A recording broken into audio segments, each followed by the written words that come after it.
When I first met Emma, I thought I had found the love of my life. She was kind, funny, and had this calm presence that made everything around her feel peaceful.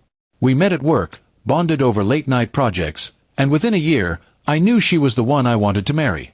Everything about our relationship felt natural, until her parents got involved.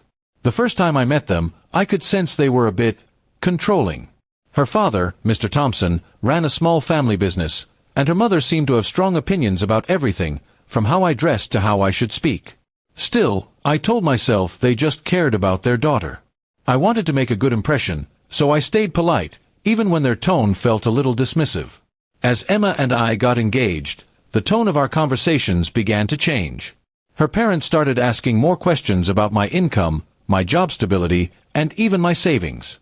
It made me uncomfortable, but Emma brushed it off, saying, "That's just how they are, they worry too much." I wanted to believe her, so I let it go. A few months before the wedding, her parents invited me over for what they called a family meeting. I arrived expecting to talk about wedding plans or maybe venue costs, but instead, Mr. Thompson placed a folder on the table. He slid a few papers toward me and said, "This is just a small agreement to ensure our daughter's financial security." I didn't understand what he meant, until I started reading. The document stated that after marriage, my salary would be deposited into a joint account managed by her parents. They would distribute funds appropriately to cover our living expenses and ensure family stability. I stared at the words, trying to make sense of what I was reading.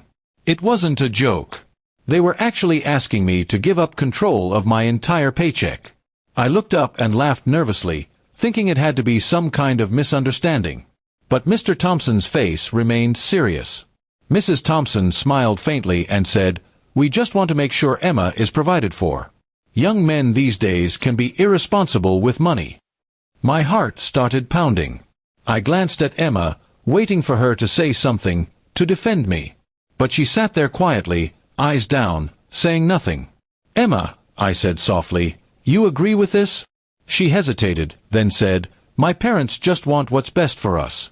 It's not a big deal, you'll still have access to money for personal things." I couldn't believe what I was hearing.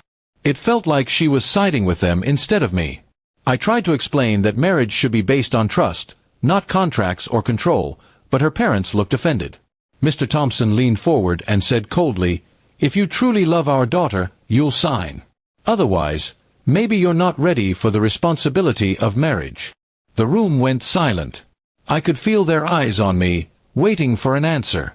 I took a deep breath and said, "With all due respect, I'm marrying Emma, not entering a business deal." That night, Emma called me, crying.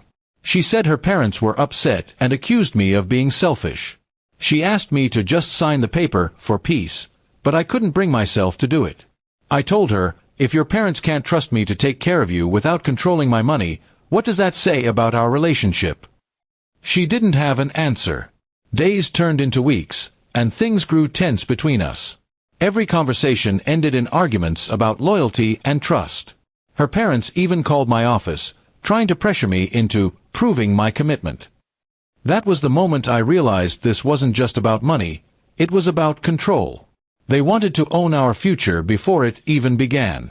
Finally, I told Emma we needed space. I couldn't marry someone who didn't see how wrong this was. She begged me to reconsider, saying her parents would calm down eventually, but I knew better. If I gave in once, it would never stop. They'd be part of every decision we made, where we lived, how we spent, even how we raised our children. A few days later, she returned my ring. Her hands trembled as she said, "I thought love was enough, but maybe it isn't." I could see she was torn, but still too afraid to stand up to them. Watching her walk away was one of the hardest things I've ever done. Months passed, and I heard through a friend that she ended up marrying someone else, someone her parents approved of. I felt a strange mix of sadness and relief. Sadness for what we lost, but relief that I escaped a life that would have been built on control, not love. Looking back, I realize love isn't just about affection or shared dreams, it's about freedom and trust. If someone truly loves you, they don't need to own your choices. They walk beside you, not above you. And no signature on paper can ever replace that kind of bond.